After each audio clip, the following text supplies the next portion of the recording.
abonnez-vous et activez la cloche de notification. Aujourd'hui, on va parler du blogueur Nabil El Moundi, qui est très remonté contre les harcèlements sur les travailleurs, parfois de ses documentaires. Nabil est très critiqué par manque de cohérence.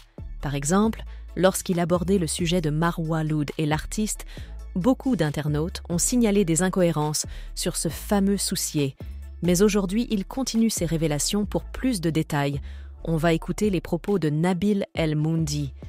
Pendant que j'étais en tournage sur mon documentaire par rapport au rappeur, par une fille qui m'explique avoir travaillé pour un institut de laser, donc ils font l'épilation au laser définitif, etc.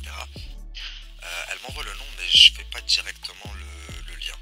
Et elle me dit que voilà, elle aimerait dénoncer son patron, que elle ainsi qu'une vingtaine d'employés aimeraient dénoncer leur ancien patron parce qu'il y a plusieurs comportements qui vont pas. Et donc j'essaie d'en savoir plus. Elle me fait parvenir dans un premier temps des vidéos où on voit le patron parler à ses employés. Donc comme de la merde, mais vraiment les rabaisser à un point où vous n'avez même pas idée. Et sachant que le patron a le double de leur âge facile. La plupart des employés, elles ont entre 18 et 22, 23 ans. Et lui a plus de 40 ans. Ok. Donc dans les vidéos, je vois que il rabaisse une de ses employés en lui disant espèce de petite merde, t'es qu'une merde, regarde ta gueule, qui c'est qui va te marier? Moi si mon fils il me ramène une meuf comme toi, je le défonce. Regarde tes dents là, va te refaire tes chicots. Le mec qui se mettra avec toi, ce sera soit un vendeur de shit, soit un mongol comme toi, espèce de grosse merde que t'es. Enfin, vraiment, c'est choquant la façon dont tu parles à son employé. Ton mec, il devrait te casser tes dents, là, il devrait te casser ta gueule. Enfin bref, il lui dit des trucs de fou. Et je me dis, putain, c'est chaud pour qu'il en arrive à parler comme ça. Une meuf qui pourrait être ta fille, son employé en plus. Enfin, qu'est-ce qu'elle a fait pour qu'il lui parle comme ça? Donc c'est ce que je demande. Et là on m'explique que elle n'a pas forcément fait quelque chose, que c'est monnaie courante, qu'il a l'habitude de parler comme ça à ses employés, qu'avec une autre employée ça arrivait jusqu'aux mains, il s'est enfermé dans l'institut avec elle et il l'aurait frappé, que d'autres ont reçu des menaces, des pressions, qu'il est venu en bas de chez certaines employées pour les menacer, etc. etc. Enfin bref, elle m'explique qu'elles ont vécu en fait un calvaire, qu'elles ont travaillé 7 jours sur 7, 100 jours de repos, dimanche, jour férié, qu'il n'y avait pas qu'elles étaient payées pareil en plus. Et du coup, je demande à parler avec d'autres filles et je finis par faire un rendez-vous.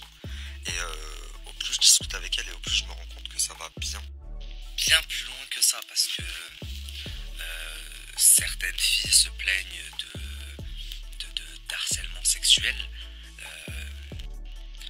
Elles montrent certains messages. D'autres filles viennent me voir et prennent à part pour m'expliquer que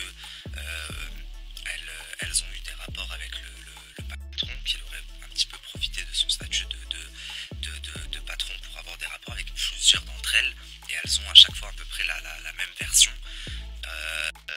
Tout ce que je vous dis c'est prouvé, hein. À chaque fois elles ont des messages, des conversations, des audios. Dès qu'il y en a une qui essaye de se plaindre des conditions, de quelque chose qui ne va pas, ça part en menace dans tous les sens.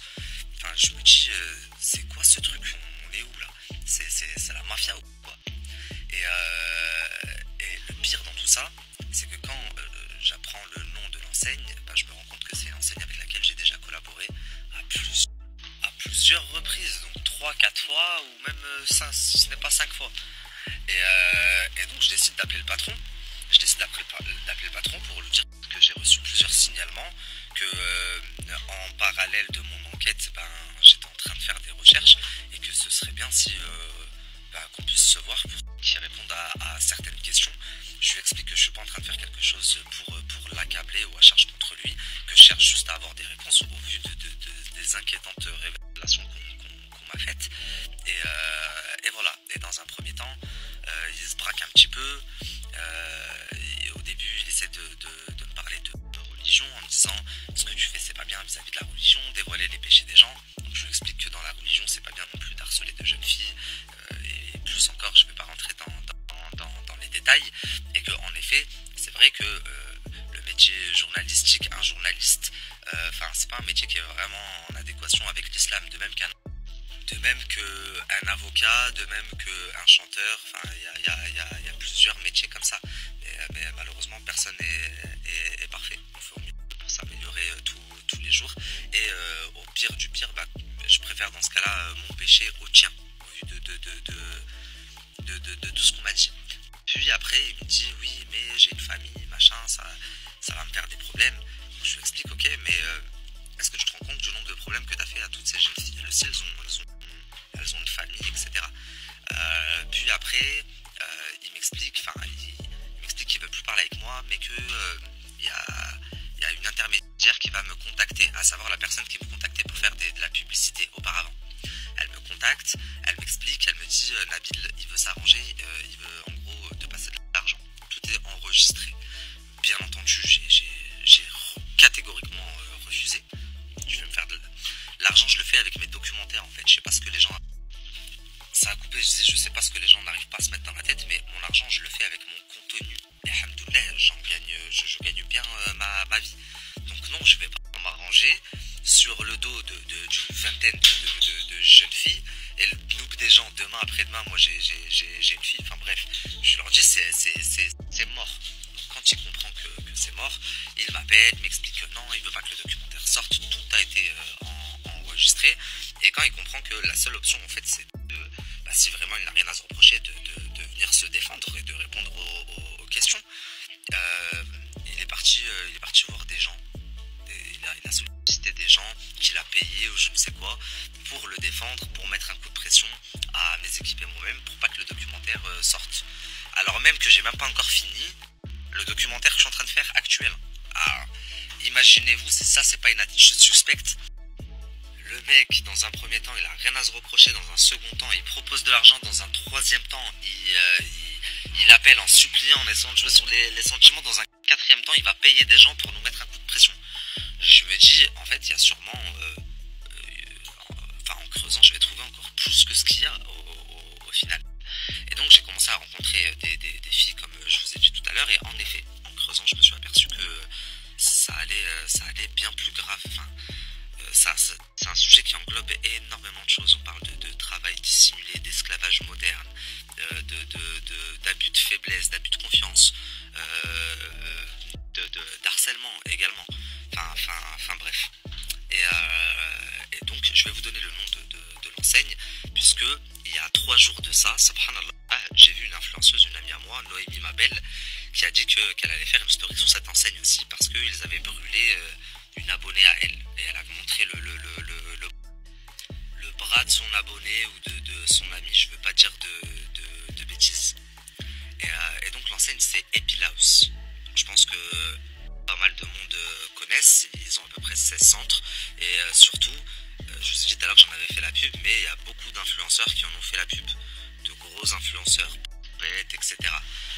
Bien entendu, tous les influenceurs comme moi n'étions pas au courant de toutes ces pratiques. C'est pour ça que dorénavant, quand je verrai un influenceur faire la promotion de l'enseigne, je le contacterai en privé pour lui expliquer la situation. Mais en attendant, je fais cette story, c'est un genre d'appel à témoins. Si d'autres personnes que j'ai pas encore rencontrées, avec qui je suis pas en contact, qui ont travaillé pour cette enseigne et qui veulent faire part de leur expérience, ou même des clientes, je sais qu'il y a pas mal de clientes qui ont déjà porté plainte contre l'enseigne, qui ont été brûlées, etc. par rapport aux machines. Parce que j'ai également recueilli le témoignage de pas mal de clientes, certaines qui témoignent aussi, qui témoigneront dans le documentaire, qui expliquent avoir été brûlées par les machines, etc., qui montrent leurs photos, l'état de leur corps, mais toutes les employées que j'ai interrogées, qui participeront également au documentaire, m'expliquent qu'en fait, lors de leur formation, parce que pour pratiquer la machine de laser, il faut être formé, mais lors de leur formation, il n'y avait pas de médecin. Or c'est obligatoire, des esthéticiennes peuvent être formées pour la pratique du laser, mais il doit y avoir un médecin agréé sur place. Donc en fait il n'y avait pas de médecin sur place, et les formations étaient faites par une des concubines du patron, qui elle-même de base n'a pas de diplôme. Aucune des filles n'a reçu un diplôme ou un certificat à la fin. Aucune n'a de fiche de paye. Ça a coupé, je disais, aucune n'a de fiche de paye puisque on leur a ouvert des sociétés, des auto-entreprises sans même qu'elles sachent ce que c'est. Tous les mois, c'est pas elles qui faisaient les factures pour encaisser leur argent. C'est un employé de Happy House qui faisait les factures des filles pour Happy House. Donc, ça n'avait ni queue ni tête. Le mec se facturait lui-même, quoi.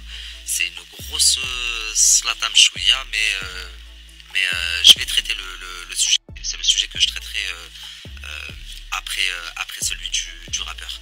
Donc voilà, toutes les personnes qui veulent témoigner, vous pouvez me contacter soit sur mon... Bon, c'était ça, les amis. La vie des travailleurs est souvent menacée par les paiements tardifs et tout ressème. On a remarqué un vaste mouvement de grève de plus de 600 travailleurs sans papier a été déclenché mardi 17 octobre en Île-de-France, à l'appel du syndicat CGT, la présence de ces grévistes, intérimaires pour la majorité, dans une trentaine d'entreprises des secteurs du bâtiment, de la logistique, des déchets, de la distribution ou encore du nettoyage, met de nouveau en lumière l'ampleur du travail des sans-papiers et l'hypocrisie du système qui les ignore, ou feigne de les ignorer. Certainement ce qui a poussé Nabil à aborder ce sujet, mais les conditions de vie des travailleurs doivent être revoies avec l'augmentation des prix de loyer et des denrées alimentaires de première nécessité. Les travailleurs de classe moyenne vivent dans des conditions difficiles, mais aussi avec les manques de respect de certains patrons, poussent certains travailleurs dans angoisse.